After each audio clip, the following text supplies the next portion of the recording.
This is your one and only FireSpark81 with your daily dose of video goodness, and welcome back to another Aberration tips video. Alright, before we jump into all the awesome tips, I just gotta let you know that this series is sponsored by Host Havoc.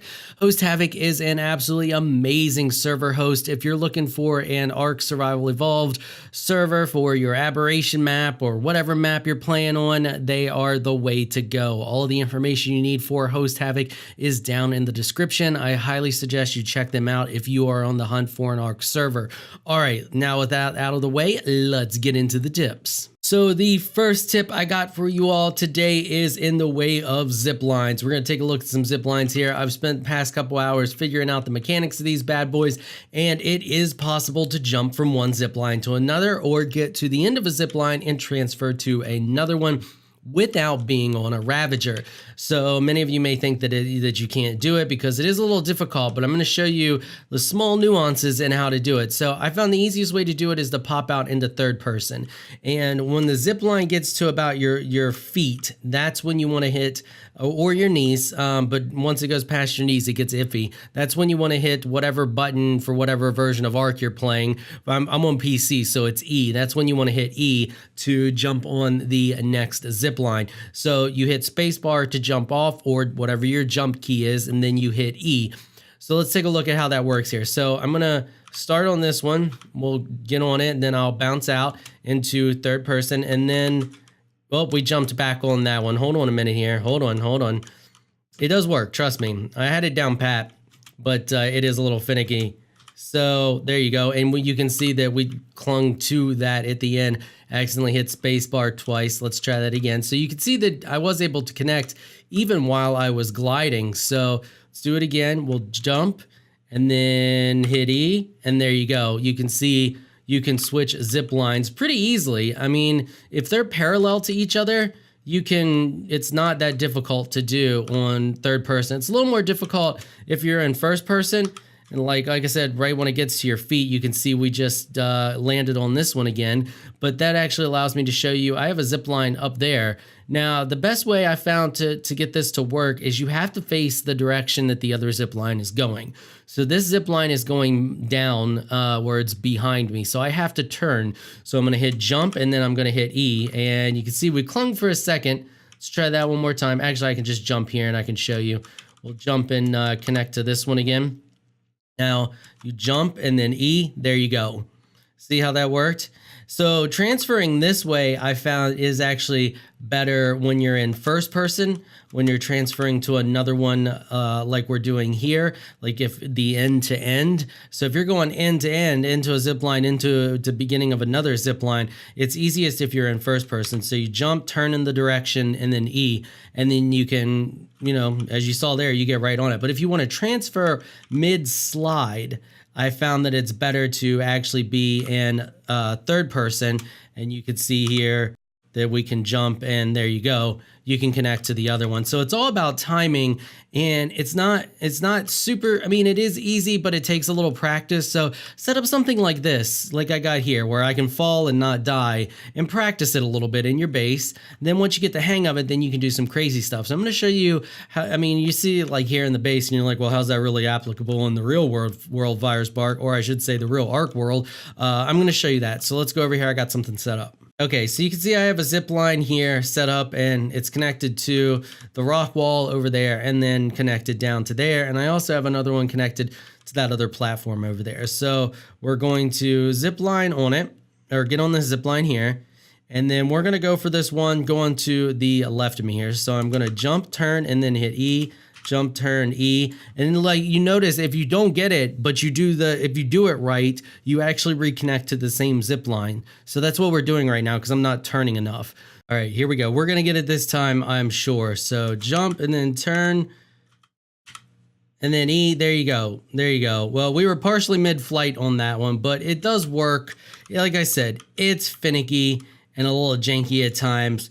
But we can go back up there. I'll try it again, and I'll show you. It does work. I was getting it to work without too much hassle. Like I said, it just takes some practice. And but you can. I mean, the main point of this is to show you that you can transfer zip lines without a Ravager. You don't necessarily need one. Now it's going to be better if you're riding a Ravager, but you do not have to have one.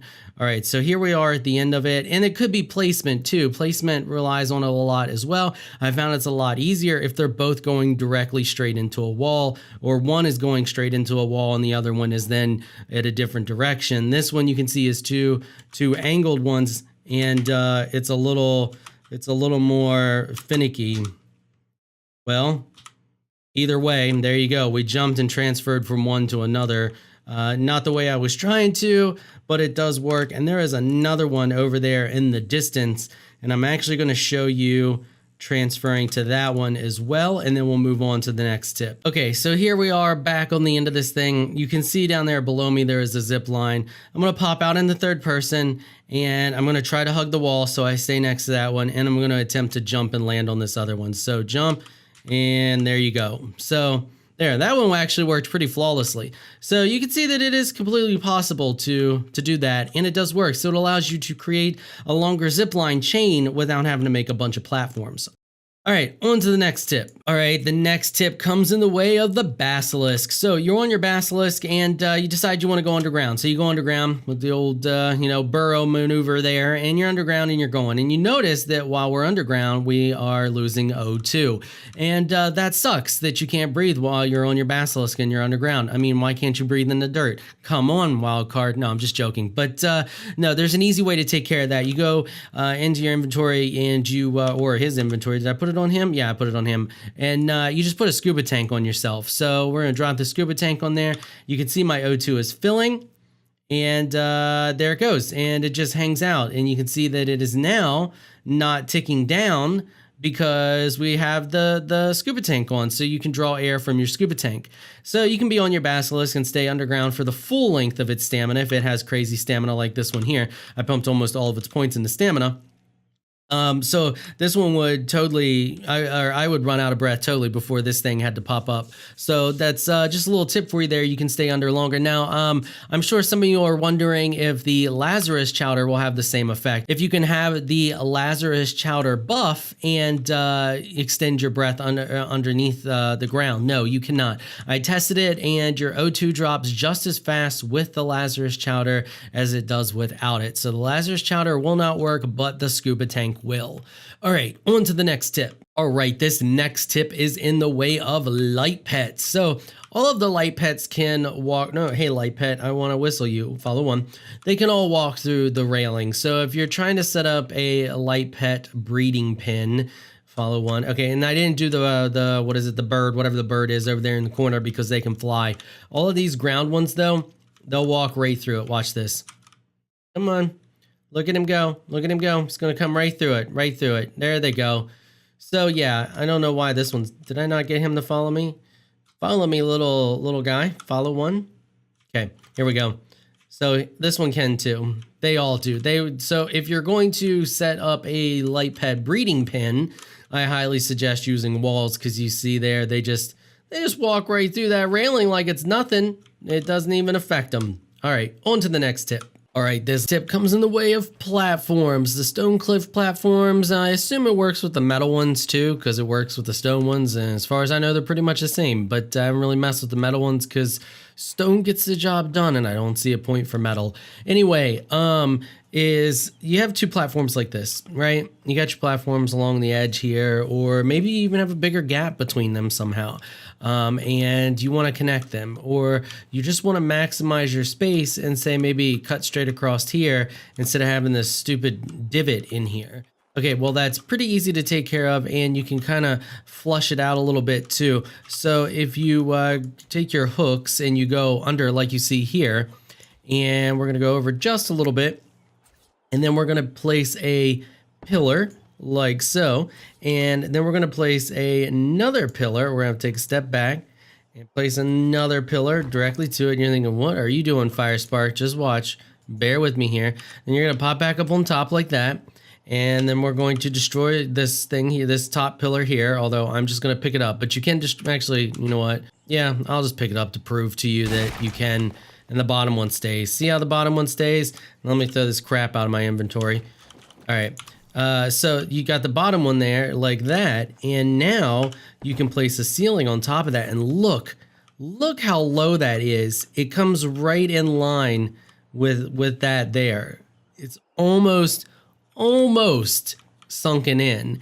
Now what you can do from there, and we got this one placed a little off, but you get the general idea of how this works. You can then start to fill in your area here, and we could do it again on this side, although I didn't get that one close enough. Had I gotten that one close enough, I wouldn't have to come over here and do this one, but you get the idea of how this works and how you can do this and use this to fill in that gap there. So then we're going to do the same thing. We're going to take a step this way, and then we'll place it underneath, pop back up on top, and I'm going to pick this one up with the S Plus gun, and then we can just do this. Oh, well, I ran out. Let's grab this one here and place it like that. And with a little configuring and getting everything lined up just right, because you can turn those pillars while you're underneath of them, you can pretty easily build a pathway straight across here and maximize your space a little bit up here on the side of a cliff, or you can cover your entire cliff platform, because using this technique you can overlap the ceiling pieces if you have the no clipping turned on. And let's face it, who doesn't play with no clipping turned on except for those crazy official people? But yeah, that's just a little handy tip for you there for building. All right, on to the next tip. All right, so this next tip comes in the way of old Mr. Krabs here, and the trick with him is that you can actually grapple out of their grab. So I'm gonna let him grab me, and then I have a basic grapple here, non-modded grapple, and I'm gonna let him pick me up.